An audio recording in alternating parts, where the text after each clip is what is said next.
I had the idea for Defy Your Demons over the summer. I was thinking about how many incredible horror writers are in the area, folks who are known internationally, nationally, locally, emerging talents, and I was thinking more needs to be done locally to bring folks together, to put them out there, and I was thinking, well, Halloween's coming up, and I combined the two, so this is what you have, Defy Your Demons, and so basically what we're going to do is, we're going to start with the folks reading. So basically it's going to be, let's see, we got Stephen Graham Jones, DeAnna Knippling, Chris Phillips, sure, clap if you want. Sorry. clap for myself. Chris is clapping for himself. That's totally okay to do that. Linnea Linton. Okay, we're not clapping now. Thomas C. Mavroudis and Effie Rose. Now we can clap for everyone.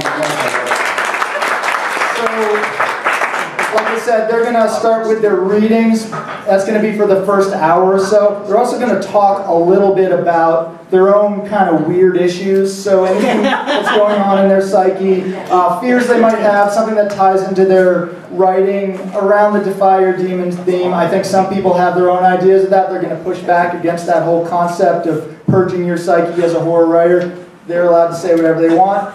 And then we'll do a Q&A, so, write down your questions in advance. And then we're going to have a book signing and sales. And then you can socialize, and you're allowed to talk to one another, obviously, and share your own phobias if you want. And before we bring our first guest up, I am actually going to read a short piece I wrote for the occasion that goes a little bit into why I write and read horror. And it's just a couple minutes long. It's called The Undercut. I lay naked on the slick rock at the edge of the Escalante River in Utah, soaking up the September sun like a lizard. Jagged cliffs, the pale pink and orange of sweet tart candies, jutted hundreds of feet above me, and the only sounds were the ripple of water and the occasional hum of a passing dragonfly. Baking like a clay pot in a kiln, I rose from my rock, picked my way along the pebbly shore, and stepped ankle-deep into the sandy-bottomed river, kept surprisingly cool from its shady course beneath the cottonwoods and tamarisk. I waded up to my knees, then thighs, and as I entered the main channel, my waist, walking upstream against the subtle current, its waters turquoise as a vein through sheer skin. A mammoth chunk of sandstone penned in the river on the opposite side, its bottom edge undercut by millennia of flood and flow. For whatever reason, I felt compelled to slog over and feel around with my foot to find out how deep the underwater passage went. Instead of rock or sand, I felt nothing but cold, open space. Instinctively, I retracted my foot and hurried back across the river to the safety of the shore. Sitting on the reedy bank, water gushing against the sandstone boulder like blood off an altar, I reminded myself there was nothing down there to harm me. No sharks, no crocodiles, not even an eel in this piddling southwestern stream. But in spite of the desert sun, a cloud drew across my mind, muting the colors of my tiny oasis, and I shivered. I knew I wouldn't be able to relax, that the dread would fester until I touched bottom. It was amazing how much my body resisted, how through twitches and twinges it tried to convince me to stay on solid earth, my rightful element. Yet I trudged back in, feet, shins, and hips, until once more I stood on the brink of the grotto. A fortifying breath, and I thrust out my foot. A yawning gulf. I almost pulled back, but having come this far, stretched a bit further, the river lapping my nipples, and my toes struck solid stone. Warm relief marinated my flesh, and my mental fog cleared, the salmon and tangerine stonescapes glowing again as if lit from within. I spent the next few hours soaking and dunking in the river, swimming against its current, and letting it carry me downstream, past the undercut, which, now that I had mapped its dimensions, held no fear. To me, this is the role of the horror writer, neither a cold-blooded sociopath nor one who savors suffering, but a keen-eyed and sober watchman at the gates between order and chaos, ever searching the shadows without so the townsfolk can sleep safely within. The end. You can check out some of my published works if you go to joshsworstnightmare.com, sign up for my newsletter if you want. And our first person other than myself will be DeAnna Knippling. DeAnna is a freelance ghostwriter, editor, and designer. She loves things that are just a little bit off, all things Alice in Wonderland, and all things creepy. You can find her at wonderlandpress.com. Welcome, DeAnna. So, last year, I wrote a series of flash fiction stories for my blog based on this drawing project known as Inktober. Is anybody doing Inktober this year? No? Okay. I know a lot of artists, and it's a project where you draw in ink one drawing every day based on a pre-selected list of topics. I didn't actually use the Inktober prompts because some of them are normal. I found another list that was all about horror tropes. Frankenstein, Dracula, seductive demons, things like that. It was great. But I enjoyed it so much that I decided to do it again this year. However, I decided that I didn't like the Inktober prompts, and I didn't like this list prompts because I'd pretty much written the things that were on my mind at that time. So I decided I wouldn't write horror stories this year. I decided to write stories that were basically about normal things gone amok. This year I'm calling the series of stories Tales of the Normal, 31 Stories of the Horrific and Mundane. And I thought, oh, I'm so clever. I found this list of 100 favorite things that, pardon me, I don't mean to be offensive, but a white, straight, middle-class teacher put together for fun. This list of things, I'm not going to tell you where I found it, because this woman is perfectly innocuous. She didn't anticipate me picking up her list and tearing it to pieces, and she doesn't deserve any punishment for writing a perfectly normal white person list. I went through it and I was like, come on, pumpkin spice latte, but it wasn't on the list. I think it was a miracle. Anyway, so every day I sit down in the morning and I pick something normal off this list, and then I write a short, weird little story about that normal thing gone horribly, horribly wrong. Sometimes it's straight up horror. I've written a couple of very short murder stories, and other times it's just something weird and it disturbs me. I only have a couple of stories left to write because I'm writing a little bit ahead. I kind of just want to get this over with. I'm sick of writing about these things. Every day I fight myself trying to allow myself to say what I really feel about these things. And I dig down deep, and I find I feel truly negative about a lot of this stuff. I feel truly horrified about what comes out of it. I've been digging down, and it's like years of trash coming up. You know, like when you start paint stripping your deck, and you're like, how many layers of paint did these fuckers put on this thing? I ended up talking about how rotten some friendships with backstabbing people are, about how we're all covering up some level of mental illness or just plain distress at having to live the way that we do, about how we lie to each other, about the boxes that we ink ourselves into, about racism, about sexism, about a lot of stupid biases that are designed to make somebody who isn't in power shut up. And I feel like I'm drowning. I feel like someday we're going to sit around this campfire and go, once upon a time, there was a house in a cul-de-sac, and it was in suburbia. And all our listeners are going to go, oh, and they're going to shiver. So here is my greatest fear right now, and it's really just horrible, and I'm kind of ashamed of it, and I'm sorry. My fear is having to face how awful things really are right now, all the time, and having to create art about feeling like I'm drowning in just how fucked up the world has become, and then having someone come up to me and patiently explain how it's not that bad. I'm sorry, everybody's doing this to me. Like, welcome to Facebook, where people tell you that things don't suck. They tell me that I need to have a more positive attitude. I just need to turn off the internet, ironically enough, and just center myself on me for a while. And all I need to do is practice some self-care, and all this stress will just go away. It won't. I'm afraid of listening to someone tell me that kind of stuff, and I'm afraid of believing it. Okay.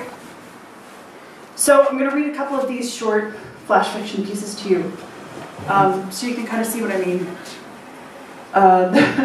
The first story's prompt was something so completely innocuous that I couldn't think of anything for the longest time to even say about it that was weird and creepy, right? It's the smell after it rains. And, you know, honestly, that's just a pretty pleasant thing. So this story's kind of a stretch, but I ended up really liking it, so bear with me. I'll get to the smell of rain, and eventually I'll get there. Okay. See if I can not lose my place here, because it's all one big paragraph. Don't trust anyone with a banjo. Don't trust anyone on a day in which you have heard a banjo, even banjos on the radio, even the smell of banjos on the air. Don't take a shower during a thunderstorm, when you're alone in the house, or at the cabin on the lake. Don't take a long hot bath anywhere near a radio, especially if there are banjos playing on it. Don't be alone. Don't be alone with a man you just met. Don't be alone with a girlfriend, because after all, there are only two of you. Don't split up. Don't go down into the basement, the cellar, the mine shaft, the canyon, the pool, the lake. Oh, for God's sake, don't go down into the ocean, especially on a stormy night when the waves roll in, and there's no way to tell whether that roar that comes from things beyond, or it's just a wave. And it doesn't take monsters to drag you only a wave that you didn't predict, and you can never really predict the waves. That large, dark shadow that lingers in the storm is a rock 1 second, but one flash of lightning later, it's a thing. Oh God, in the dark, something ancient and strange. Don't make fun of this town. Don't come back to a town where you grew up. Don't pray at that church, it's the wrong one. Don't listen to the laughter coming out of the drains. Don't answer the phone. Don't not answer the phone. Don't go near the horrible rough bleeding of the phone off the hook. Don't pick up the knife-cut telephone cord and stare at it in horror. Ain't nobody got time for that. Don't call the cops. If only you had called the cops. Why didn't you tell anybody what happened to you when you were 16, 14, 12, 4? Don't you dare say those things about Grandma. Don't forget what I taught you about guns. Don't aim a loaded gun at someone you don't want dead.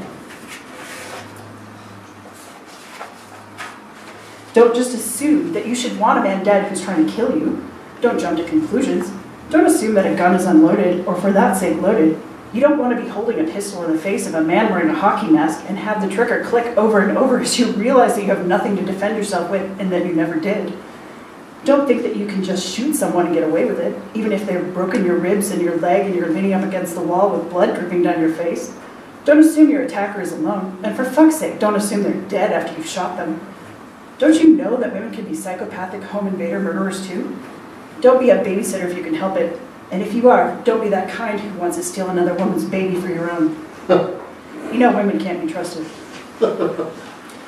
Run, don't walk, don't run. They're going to shoot you from behind, and it would be better to wait behind that tree while holding your breath and waiting for you to be grabbed from the wrong side round. Don't watch horror movies with someone you don't intend to fuck. Don't fuck someone you're watching a horror movie with. Don't fuck, drink, or swear, because if you do, it's all your fault. Whatever happens to you. Don't stop to see if the animal you hit in the middle of nowhere while you were driving alone is dead, because it's no animal. Don't get into the car, whether it's your car or a car belonging to some boys you don't know and who are driving who knows where. Don't let anger and pride drive you away from someone who didn't mean to hurt you. Don't get so uppity. Don't expect to have a happy ending. There's always one less thing. Don't sit out beside the lake with a cup of coffee with a shot of bourbon in it, sipping as you look across the water after the rain, just soaking in the smell of it and thinking, thank God it's over. The gods who look over you aren't those kinds of God, the forgiving kind. The gods who look over you demand the sacrifice of your sense of safety every moment of every day, a tithe of fear and terror. Don't call their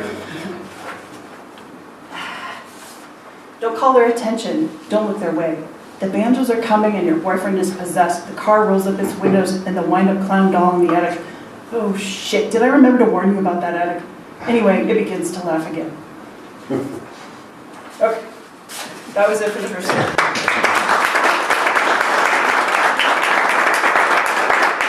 Okay, second story, much shorter. The normal thing this time is gift cards, which I hate, unless they're for bookstores. This one's called The Thought That Counts. He had been drifting away from people lately. He had left the country of normal gifts and had traveled to the land of gift cards, a gray sort of half-life in which he could never be sure if he was being given a gift or being bribed not to say that he hadn't received one. Thank you.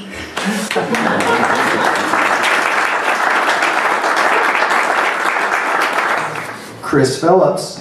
Works appear in IGMS, Apex Magazine, Penumbra eMag, Sci-Fi Journal, and elsewhere. He is also an active member of both Science Fiction and Fantasy Writers of America and Horror Writers Association.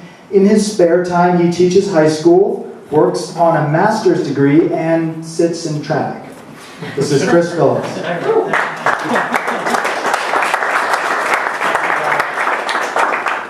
I didn't really read the directions. That's what I do in life.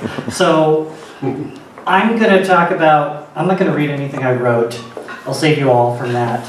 I'm going to talk about my fear and hopefully like the scientific angle from that, because I started digging and I got really kind of into it. So what I chose to focus on was grief. Because as I started like thinking about like what are my demons, I realized that grief has appeared in 99% of my stories. If I don't want it in there, I have to make a conscious choice to pull it out. So I think that says something about psyche or something. I don't know. I'm not a doctor. But anyway, so grief is defined as like a deep sorrow, especially coming from someone who died, right? So the Latin is derived from the Latin word garavere, and that means to make heavy, like a burden, right? And I think that's such an interesting thing because that's what it feels like, right? It's a burden.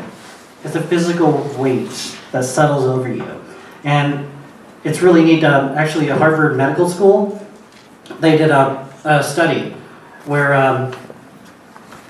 they say that 24 hours after the death of a loved one, I mean somebody very close to you, like a spouse or a child or something, you're 21 times more likely to suffer a heart attack.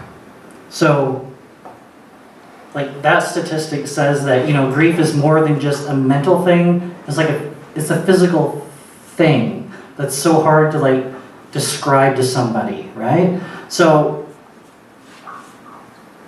Because it's such a physical presence in our lives, doctors are trying to like quantify it, right? To give it a name. So they're calling it prolonged grief disorder, PGD. Okay? So that's the name we're going for here, okay? So it's classified as like an atypical response of the grieving process. So that exceeds like your religious, cultural, or like societal norms. So if you go beyond like this threshold, then you have PGD, okay? So they're going to try to classify it in the DSM-5. That's what like every psychiatrist uses. They diagnose everything from like psychopathy to ADHD. It's all in there. So to be like an official mental illness, you have to be in that book. But they got rejected in 2013, the people pushing for this. So the reason they got rejected was because like they couldn't nail it down. It's such a nebulous thing. Some doctors want it to be 6 months. That's you're over 6 months grieving, then you have PGD. Then some doctors said a year, some said 2 years, some said there wasn't a time limit. So you can't have like this kind of like nebulous thing in a science book for doctors. So it just, I don't know, it's just really fascinating. There's also like a disagreement, like articles written, right? Like 20-page articles about like how do you classify grief? Like if my best friend dies, but I haven't spoken to him in like 20 years, well, it's probably not my best friend, but so I mean, but somebody like, oh, it sucks, he's dead. But versus, oh, my child died, my spouse died, how do you quantify that, even though it's arguably the same event, but not, it's hard to pin down. So people who suffer with PGD, like it's an interesting thing to read their stories. They say instead of like the normal like ebb and flow of the grieving process, these people, the grief gets worse, anxiety gets worse, everything just escalates and escalates, gets worse. So it like part of the reason this is happening is a lot of people say it's like social pressure, right? So like if my mom died 2 weeks ago and I'm in tears, yes. If a mom died 5 years ago and I'm in tears at the same level, it's like, what are you doing? You know, you're moving on. Like that's the thing. That's like I have trouble with that terminology, like grieving process, because it fixates on the end result. Okay, so like, oh, I'm in the grieving process, meaning I'm in a process that I will get better at because it's a process. We have the chart. And so like it puts this like expectation on grief, on something that's really hard to pin down. And like I've gone back and forth like trying to think, do I want them to classify prolonged grief disorder as a mental illness? Like if they did, they would treat it like PTSD. Like you might be able to get exemptions from schoolwork or something like that. You would be able to maybe get help with certain things, maybe government help, who knows, right? But the other side of me thinks if they classify grief as a disease, then not only are you grieving, you're mentally ill. So it's like, shit, you can't, I cannot find a middle ground, and I've tried to figure this out. So, and if you think it doesn't apply to you, this doctor by the name of, where's she at? Mary Lundroff did a meta-analysis of all the PGD data from 2013 to 2017, and she's estimating that 1 in 10 people will suffer from this. So that's arguably 10% give or take. So I mean that's pretty heavy, I think. So I want to shift a bit and we'll talk about horror, because I think we all love horror in this room, hopefully. So if you think of like horror novels that have grief in them, like the list just kept rolling in my head. The top ones that come to mind are like the Shirley Jackson's Haunting of Hill House, Eleanor and her mother. I mean, that's the core of that book, and you can't really argue with the power of that book. Stephen King, Bag of Bones, which is probably my favorite King book, deals exclusively almost with grief, and it's just such a powerful read. Also, It, to a lesser degree, like Bill and his brother Georgie. I mean, that's a recent thing. Silence of the Lambs, Clarice is dealing with the death of her father, and In Silent Graves by Gary Brombeck. Lesser known maybe, but still a great book, dealing with a man losing his wife and child in the same night. So, like, I think a lot of us in here are writers, so I kept trying to think, like, what type of horror lends itself to having elements of grief in it. And I think the first one that comes to mind is hauntings. Right? I mean, you have a haunting story, you have a ghost. We've been hearing this with like Hamlet's father. I mean, this is nothing new, right? Hauntings, paranormal stuff. It almost like, if you don't have the element of grief in there, like, why is this a haunting story? Why isn't it just something else? But the next thing is like psychological horror. Like, we're pulling back a little bit. You can, the psychological horror that connects with me typically has elements of grief in it. I think you don't necessarily have to have it. There's other kinds of like things you can focus on, but it certainly helps, I think, to anchor your text. The other two kind of ones I thought about was psychopath. If you see like, I think like Jack Ketchum, like if he has like a psychopath, typically like, and there's like the characterization isn't done with the psychopath, it's done with like the potential victims, so you care who the psychopath kills. So like if you have horror in like a psychopathic like novel, it's typically like tangential to the actual focus. And then we have monster stories, right? Now, it's such a broad thing. Like monster stories, like if you think of like World War Z, even it's like an ensemble cast. So like certain characters might have like elements of grief, but that's not why you're reading it, right? It might ground the book a little bit more, but it's not like the focus of it. So, but there are different types of monster stories, obviously, and it just depends on what you're going for. So just kind of be aware of that if you're a writer and you're wanting to use grief. So, like why do I connect with grief, right? It's like this looming thing that's like always there. It just like follows you around, right? And we're all gonna experience it. If you have any kind of relationship with anybody, you're gonna experience it at some point.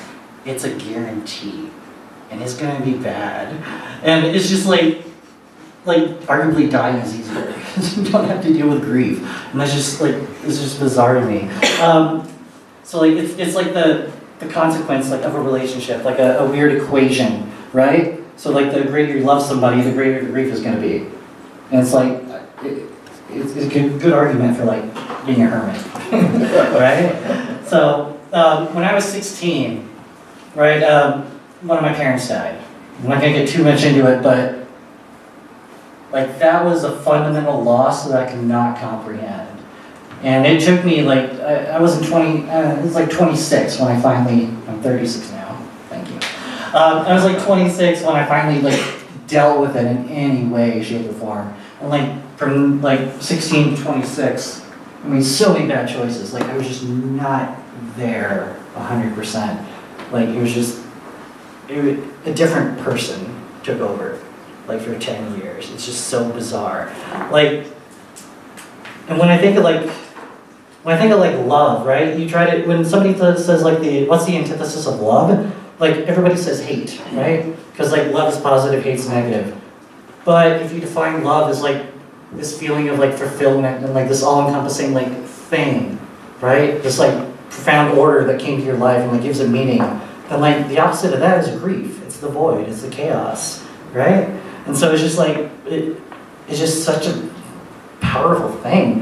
And I think part of the reason for this is because like death is so taboo in our culture, right? The Stanford Medical School says like if you die of natural causes, 60% of the time you're gonna die in the hospital, 20% in a nursing home, and the other 20% is at home. I didn't check the stats, but arguably that's probably right. So like you die in the hospital, who's checking?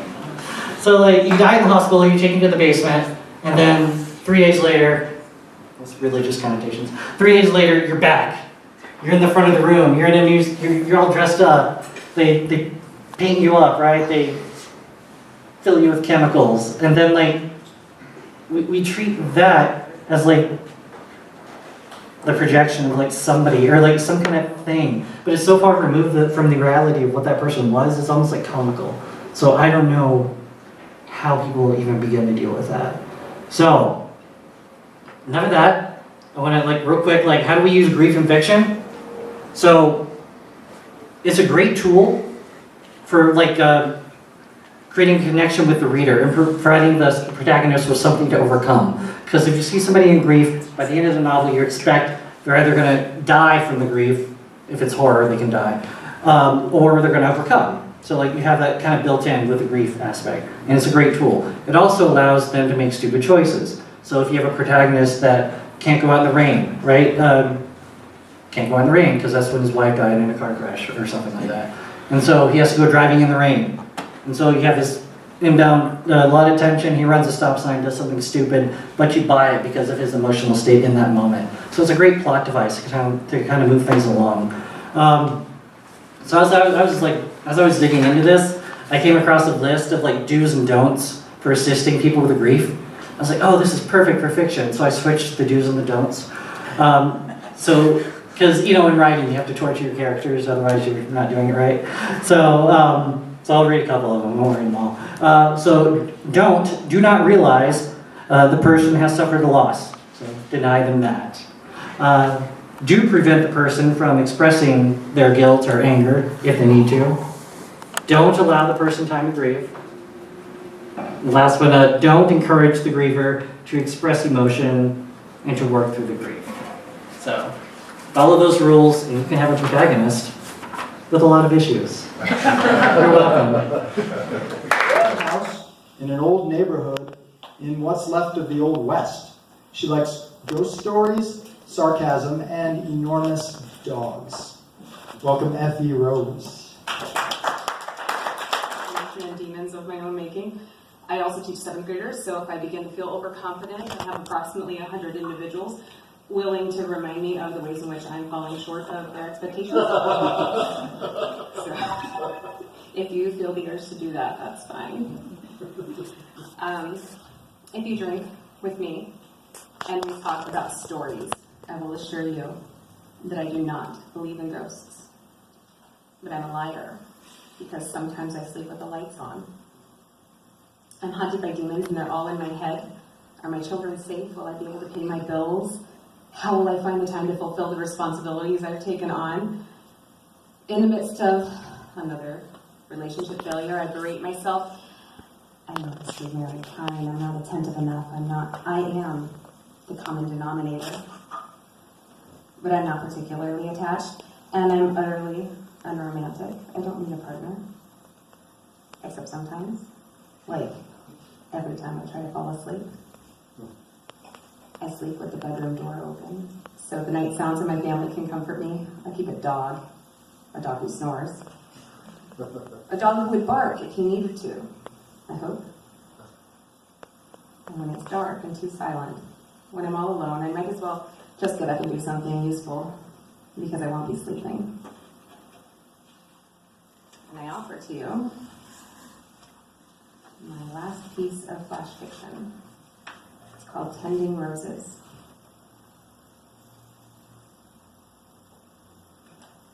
I had given him the best years of my life, my prettiest ones anyway. Foregone education to build the home and family I'd been happy to make. I plucked a strand of morning glory. It's not that its blossoms weren't pretty, but I couldn't allow it to propagate, or it would choke out the roses. Bindweed stood no chance in the garden. Now that my children were grown and I directed my need to nurture into my perennials. In our 23rd year, he told me he didn't want to live with me anymore. He wanted to explore other lifestyles, other places, other women. He wanted me to be happy. He wanted my blessings so the children would understand. The lonely soil was warm with the afternoon sun. Even in the autumn, I mixed in the season's compost, offering the plants a final feeding before the onset of winter. He didn't want to live with me anymore. He would set me up in a nice condo, sell the house. I'd get a fine settlement. I wasn't old enough for a condo yet, but maybe I looked like I was. He should have known. He must have. He never admitted his mistakes in this one spring. They were robust already. I wiped the soil from my hands and pruned back another wayward strand. He didn't want to live with me.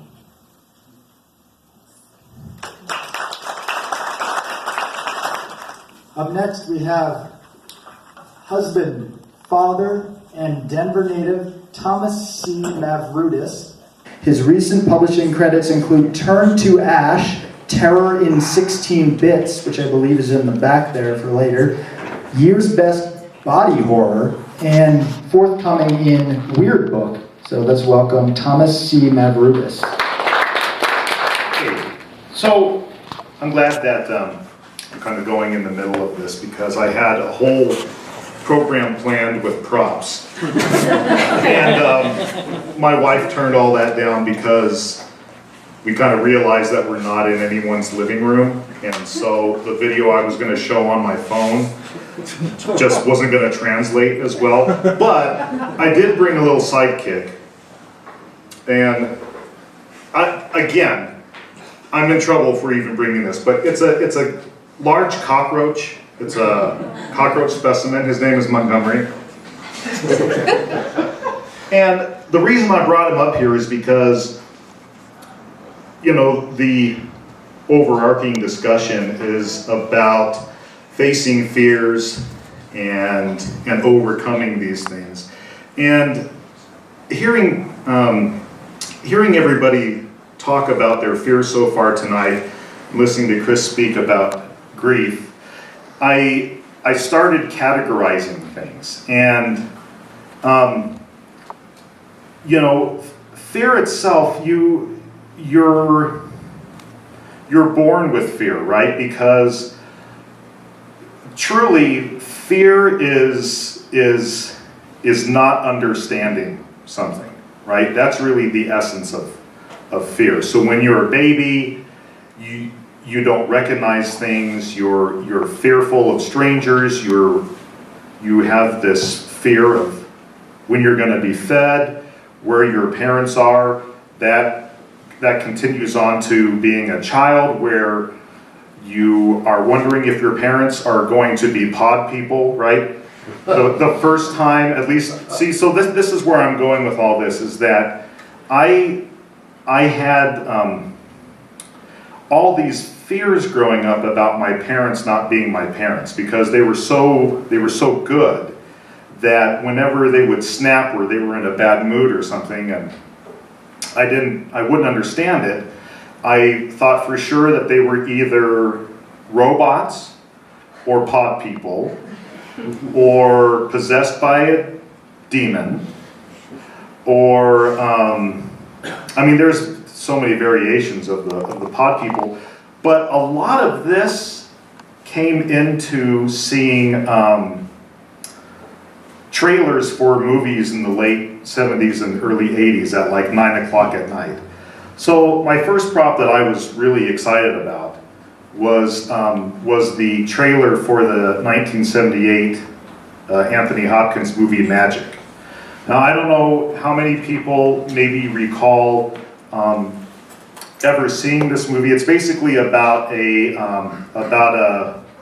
crazy man who switches places with his vent. And I've learned you're not supposed to call them the D word, because then they'll come after you. And obviously I'm facing my fear of ventriloquist vents, right? Of ventriloquist figures. So dummy, okay? All right, Fats, you're a dummy. So the first thing that tormented me for most of my childhood was Fats the Dummy, that I saw approximately at 9:40 p.m. on a Thursday night, I want to say, in between commercial breaks of Hill Street Blues, we'll say. Probably something earlier than that, because this was in the late 70s. But I had a crippling fear of Fats, which went over into dummies, which went into porcelain dolls, which went into porcelain masks, and it continued on, right? Because that's what fear is, right? Is a lack of understanding. So my 5-year-old mind, basically, this was how my sister solved the problem of Fats. She said, "Oh, it's not that Fats is coming to life and killing people, it's just that his controller is crazy and he's the one killing everybody." So I was like, oh, that's great. I didn't realize people could go crazy and kill people. So that's much better than a dummy coming to life and taking care of things like that. So that was one of my early foundation fears.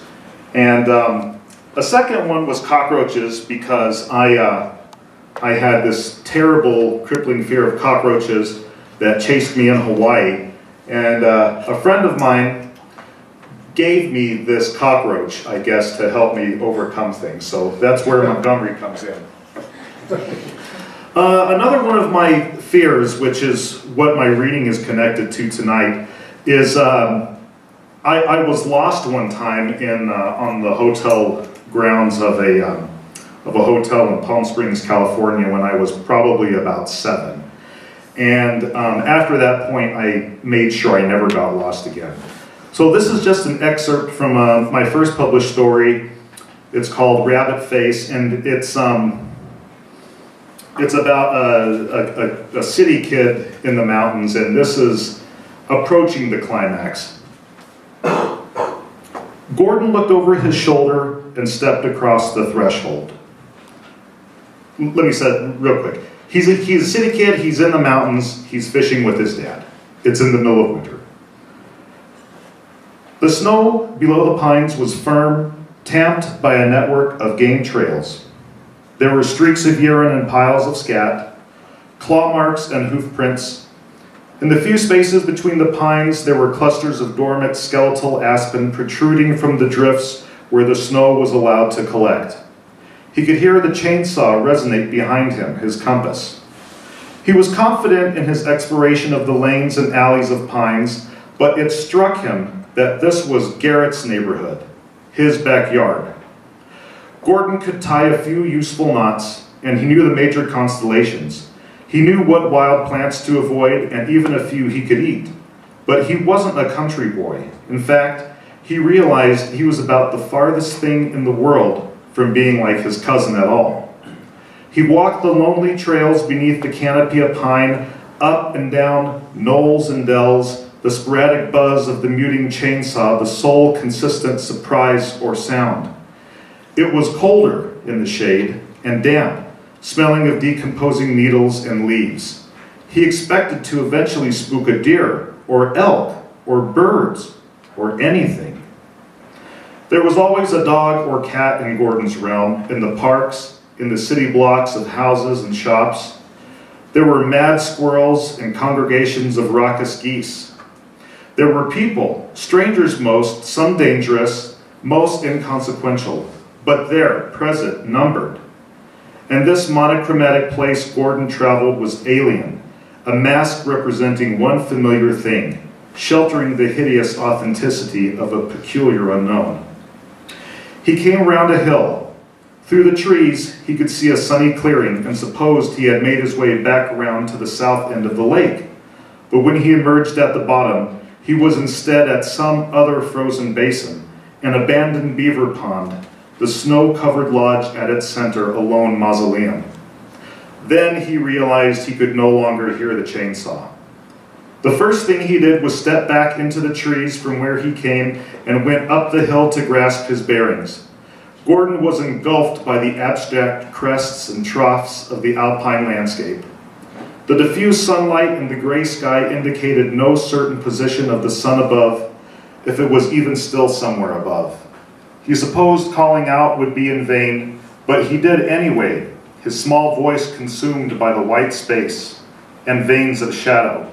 And unlike the inheritors of this place, the absent fauna, he left behind no tracks. He went down the slope and back around the hill anyway, yet couldn't decide on a good direction after that. If he could only get to a greater elevation, he would certainly see at least the smoke from the house, if not the veil. But he was tired, his mouth hot and dry. He looked at the pick he carried with contempt. Why didn't he mark his trail? He was a city slicker, but he knew better than to wander off as he did. Oh, why, he cried, and struck a tree with the tool. The impact vibrated with a sharp bite to his hands, and he threw the tool in pain and frustration. He fell on his back and kicked the ground, a toddler's fit. His eyes burned, he mouthed why over and over again. When he settled down, he ate a little snow to wet his mouth. He knew it wasn't good for him, but it helped. Then he scaled the rise of a large hill, a fragment of a greater mountain. Periodically he paused, holding back the sound of his breath, listening for the chainsaw or snowmobile or his father's voice. He stood on the ridge, a few levels below the tree line, and recognized, or believed so, where he was. He and his father tracked elk from this point the season before. All cows and calves. Uncle Cole hunted that season in Wyoming, the first time in a long while by himself. But Gordon was sure he knew this place. On the north-facing slope, there was a deposit of quartz. He recalled the shards like crystal spearheads glinting down on his right. He looked in that direction and saw only stark blank space and the bones of aspen. Yes, he said in triumph, knowing those trees. If he went straight down the quartz hill from the aspen, he'd come to a spring, then across into the red willows that were so hard to navigate. That were so hard to navigate, and then through the edge to the lake shallows. He had worked his way around north, after all. So, right, we're seeing this, he's 12 years old, I didn't get to explain a bunch of stuff, I kind of panicked and rushed into it. But he's this, right, because that's one of these unknowns that instigates fear, right, is being lost. And I guess my final thoughts are just sort of thinking about fear in general is that, you know, we think a lot about fear as adults, you know, and fear as an adult is not the same as when you're a child. The fear is really more of an anxiety because it's not so much an unknown that you're experiencing as it is that the unknown is what you're going to do about these horrible things, right? And that's what the anxiety of being an adult is versus fear of a childhood. But anyways, I hope everybody's having a good night. Now I'm trying to stall. Thanks, everybody. That's it. A dark fantasy writer who loves creepy places, odd historical knowledge, and fireside stories. Let's welcome Linnea Linton. I think everyone's demon is different. And I think when you defy your demons and you dance with your demons, you face the things that scare you the most. And for me as a mother and, failed wife? No. Ex-wife? I lost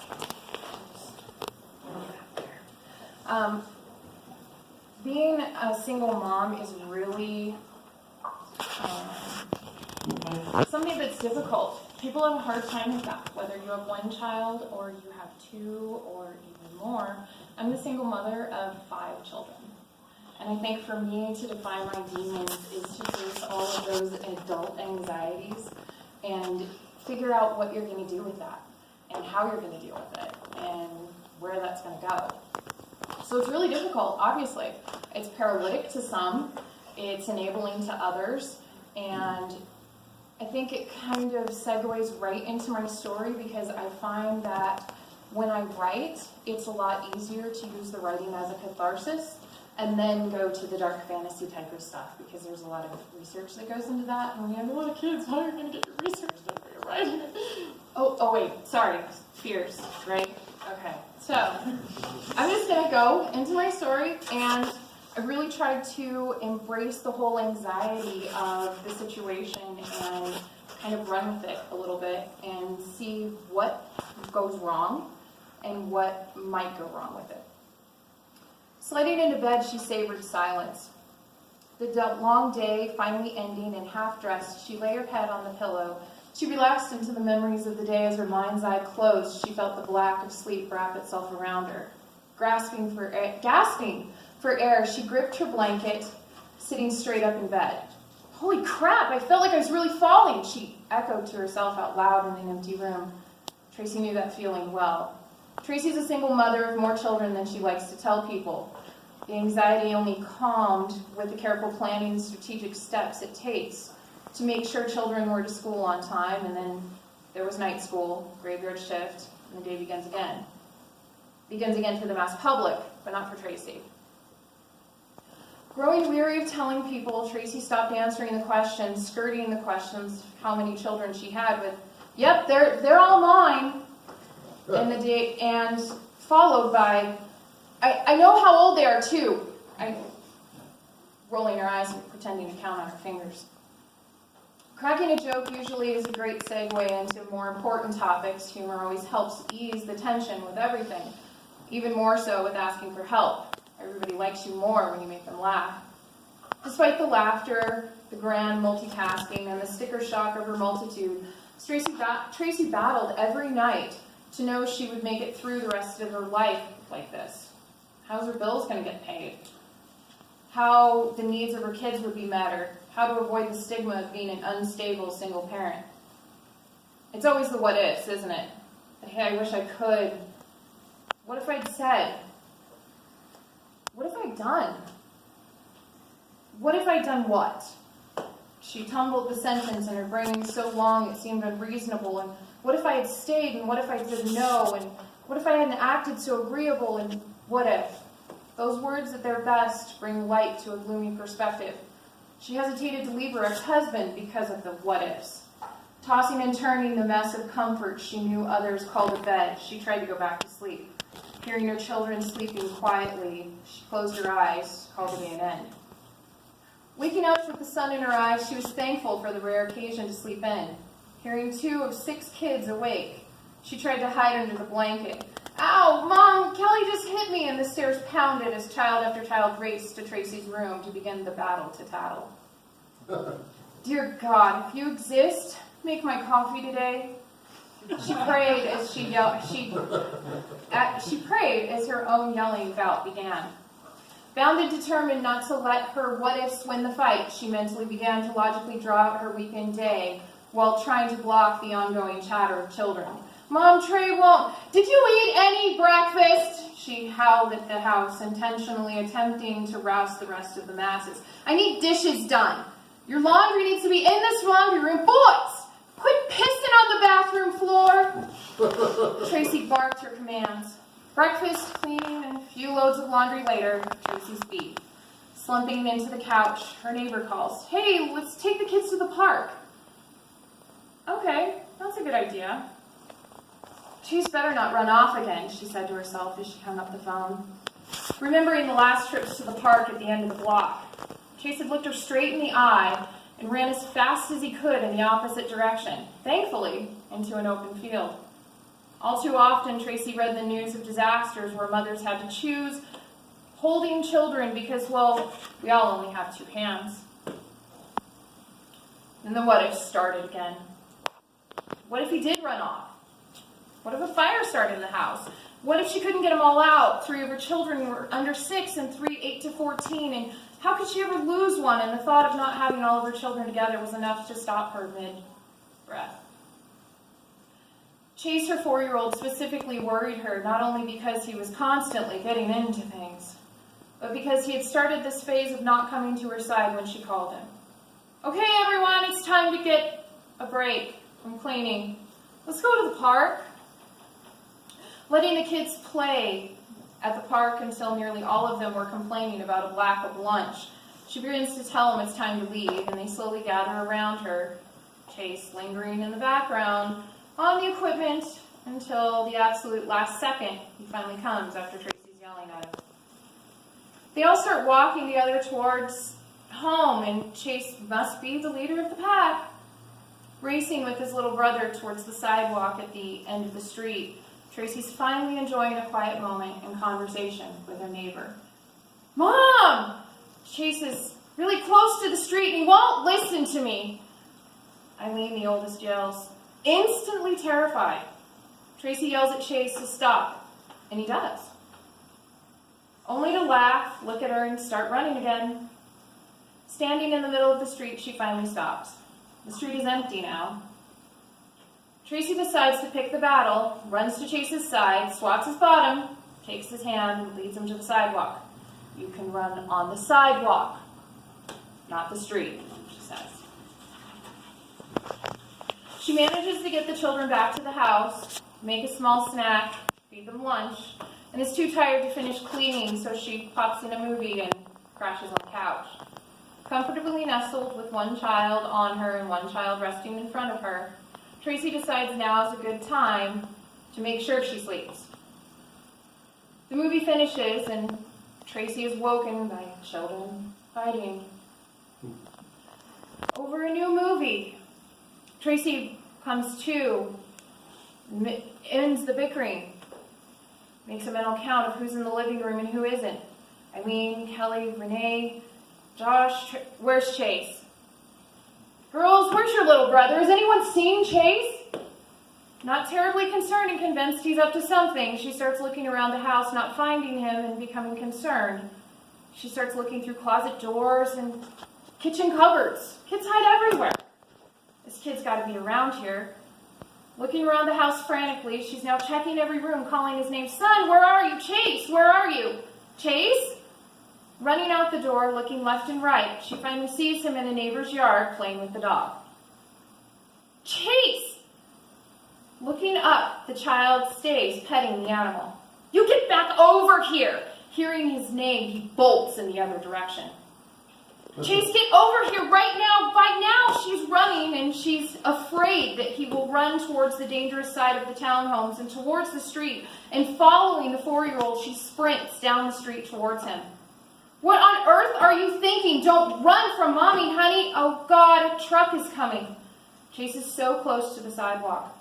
Running towards him, he takes off again. Chase! Her voice clearly changing, he pauses.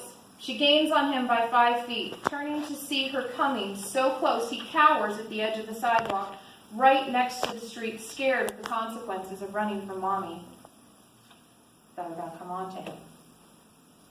Thank God. As she still runs towards him, he takes off and tries to run. She feels her arms grab him close and release him back towards the grass. The sound of screeching tires and pain and the smell of rubber and iron.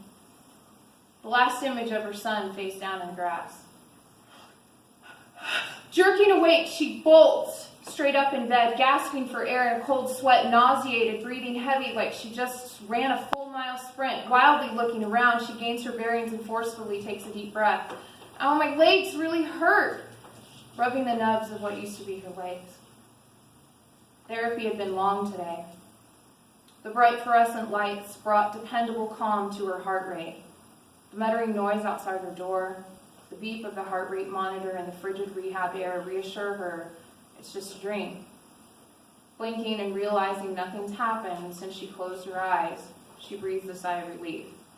Clothes still on, she gets ready for bed, sliding back into her wheelchair, brushing her teeth, setting the alarm for her phone the following day.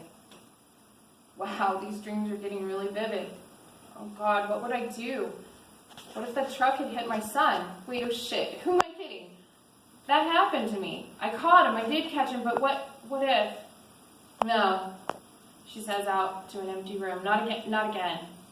Putting on her pajamas, the reassurance of noises she couldn't produce lull her to solid sleep. It's Chase's birthday today. All the kids are coming to visit.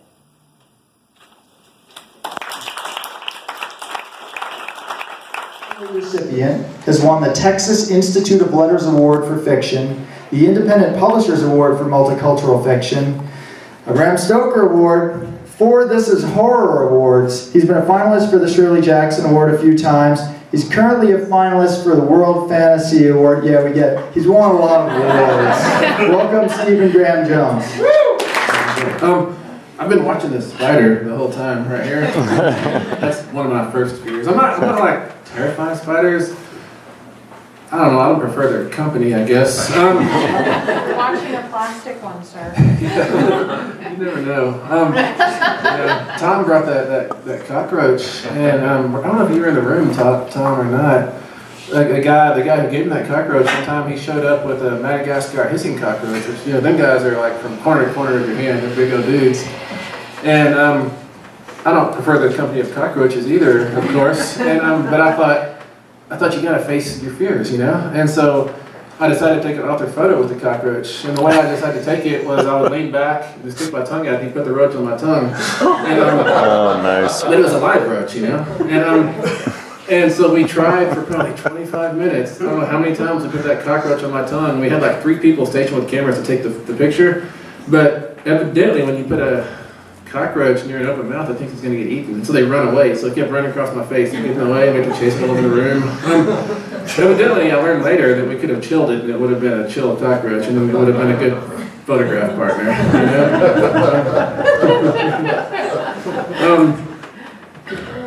This is one of the coolest stages I've ever read on. Yeah. It's so good. Whoever did it needs a, I don't know, an Oscar, a Emmy. What can you win? A Peabody? A Tony for set design. Can you win a Tony for set design? They need that. I like this. And I like the smoke going. It's cool.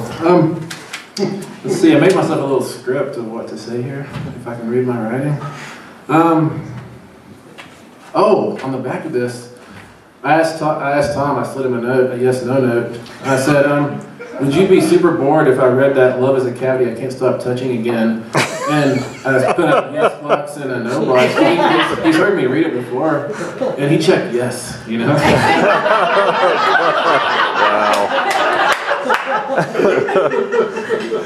I'm scared of everything. I've been watching The Haunting of Hill House like the rest of the world these last few days, and part of my nightly procedure is about 10:30 or 11.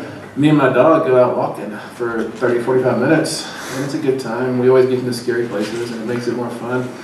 But man, the past 5 nights I've been taking her in the daytime because.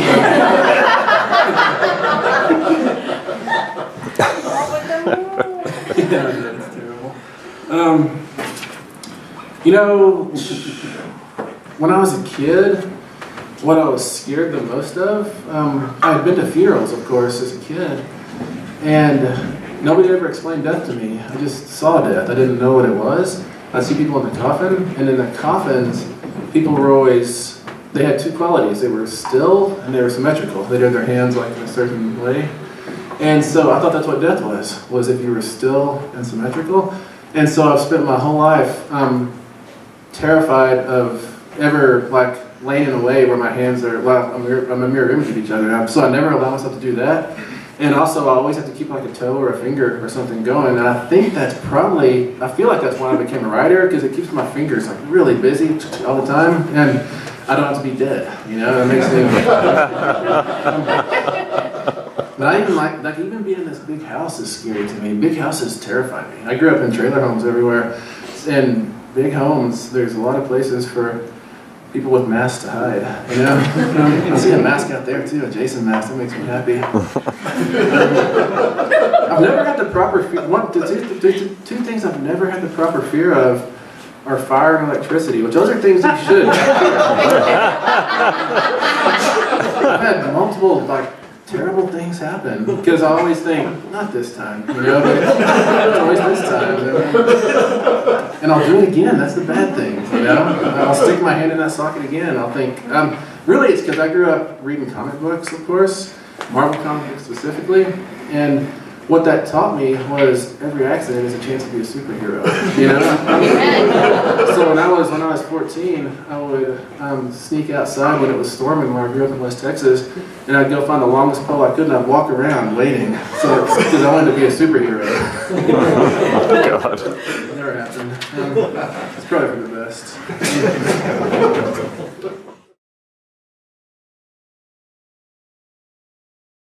And now we're going to open things up to Q&A. We're going to bring all of our authors up here to stand around here with the 2 mics.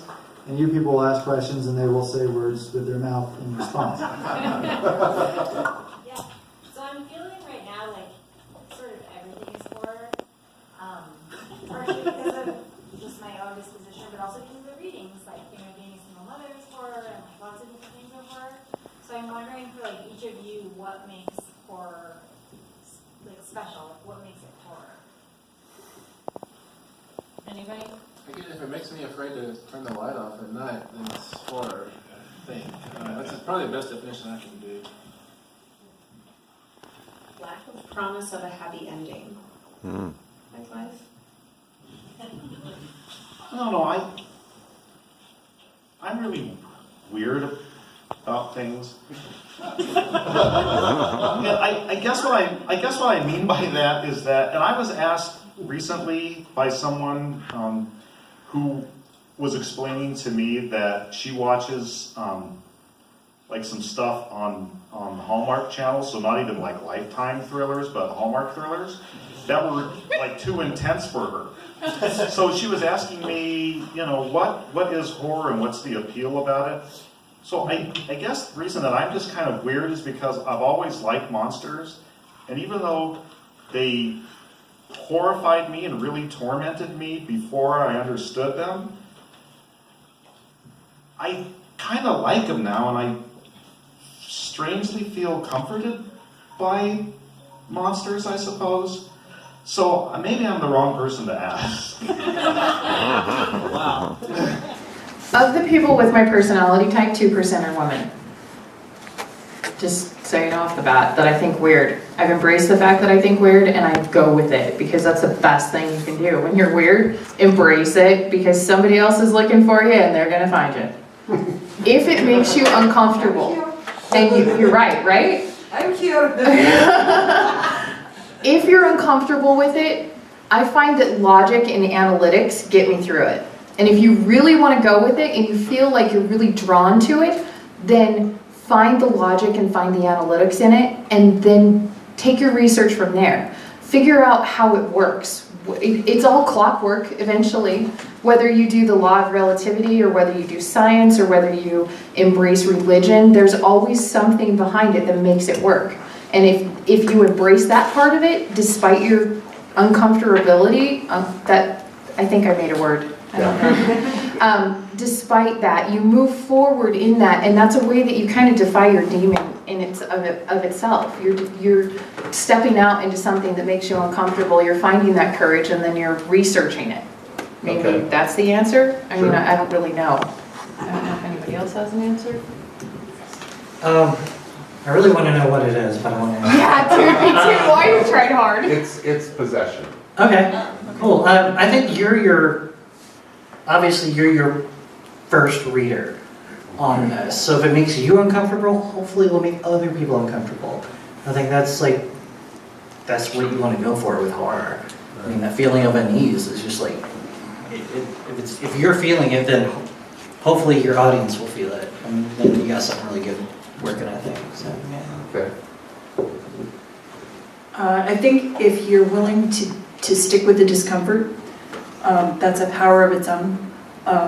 I'm finding that the more uncomfortable I am, the more powerfully I write, and often the more humorously I write too. I think a lot of us have been taught to cut ourselves off from any kind of improper feeling. So go with the improper, uncomfortable, disgusting, awful feeling. And I mean, Stephen's story was all of those things, and we were like, oh, so it works, right?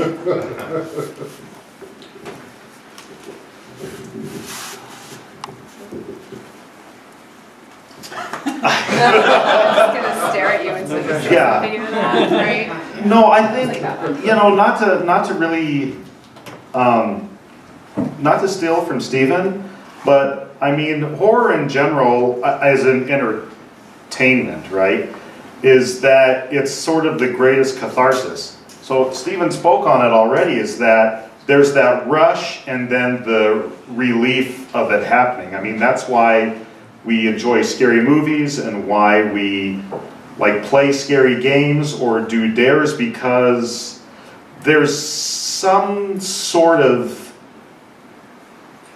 there's a safety in knowing that there's a net below you, but you can't see it.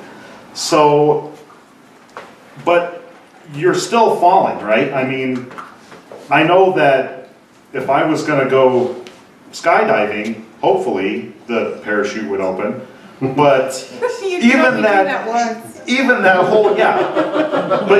whole fall, I'm still probably going to pee myself because I'm falling and that's uncomfortable to me, but then there's that relief at the end. So I think, you just kind of make it as ugly as you can, because you're not going to make it uglier than you want, and there's always going to be that, that catharsis of just getting it out anyways, that therapy of writing, no matter what it is that you're going to have. I got one, thanks. I mean, you are going to write about it, right? Oh, yeah. Oh God, please do. Because you have to, because that hook alone, yeah, this was my trigger. It's the thing I don't want to write about, but I did.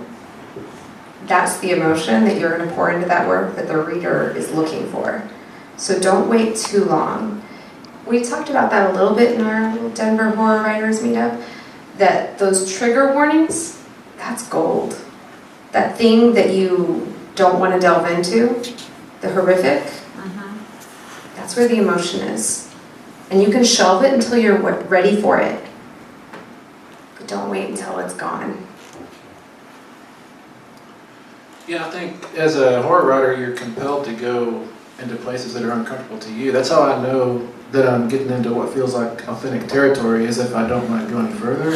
And so then I just keep walking and then I snuff the candle out and wander, look around and see what's going to eat me or whatever. Nice. But I get terrified when I'm writing. I get scared of everything, like I was saying. But I have to the hall to my study, I'll set up all these obstacles in it, and so that anybody who comes to my study, they're gonna make noise. But I think I'm probably the same as you. Possession is the thing that scares me the most. I reluctantly watch possession movies because I know they're gonna haunt me for 6 weeks after it. I'm not gonna be able to sleep. I was on a panel recently and somebody was pushing me, why are you scared of possession movies? And I never had thought about it. I just thought, wow, I'm scared of those. But I wonder if it's because I'm American Indian and the whole idea of being colonized is kind of uncomfortable to me. Bad genetic memories. But like my very first horror novel, I thought I'm going to go as dark as I can right from the get-go. And I was lucky enough growing up to have a great mom, and so I figured out that what was most scary to me was to turn that around. And so in my first horror novel, my mother walked into the cellar. It's kind of a dank cellar because it's horror. And her son has just stepped off of a milk crate and he's hanging himself, and he's still twitching. And she of course just runs to him immediately, and she grabs him around the knees, and instead of lifting him up, she pulls him down. And that was as dark as I could go, and it was really uncomfortable to write that. But I think that's how you get into good horror territory. Thank you. You have a question, John? I did. My question is for Effie Rose. Your answer to that first question, I'm curious. Now this is totally soft. This is totally softball for you, but I think writers and readers are going to benefit from your answer. You said that horror, okay, there's the lack of a promise of a good ending. Okay, well you get the same from noir fiction. Because what's the difference? What's the same? Yeah, but noir fiction is like mystery in its basis, and mystery is. Okay, I can't say it because I'll insult all the people in the room. I'm just not smart enough to write mystery, all right? So I don't write noir, I don't write romantic suspense, because there's this whole maze that you have to conquer, and that's for plotters, and I really want to be one of those someday. But I'm not really organized, so I just kind of write some stuff, and then I write some more stuff, and then I delete a whole lot of stuff because I wrote some really stupid stuff. So, yeah, no, what was the question?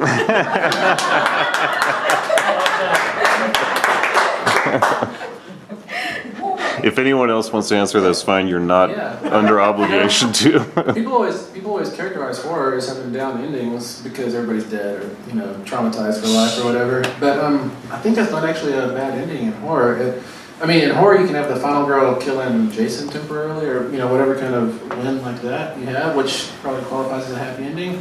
But horror is really rare because if the final girl dies by Jason's hand, that's also a happy ending because horror wins, and we're horror fans and believers. And so either way, it's a happy ending. That's right. Or even the truth wins out. She lost both of her legs and her kid died. That's horror. Even the truth wins out and when it comes to horror too, I think. Okay. Any other questions from the audience? So DeAnna, you kind of helped kick us off with a list of seemingly opposed ideas that were horror tropes, right? Right. Don't answer the phone. Why didn't you answer the phone? It's either the killer or it's the cops. So I want to put the question to you folks. What are the tropes that you find yourselves returning to, preferably in a guilty sense and subconsciously that you can't seem to get away from? Everybody gets eaten in my stories. I'm a foodie, and that's the most horrible thing I can think of is somebody gets eaten. There's always some sort of bodily waste that comes up in pretty much every story that I have, I think. Somebody's at least peeing, I'm sure. So that's one of the things that I have.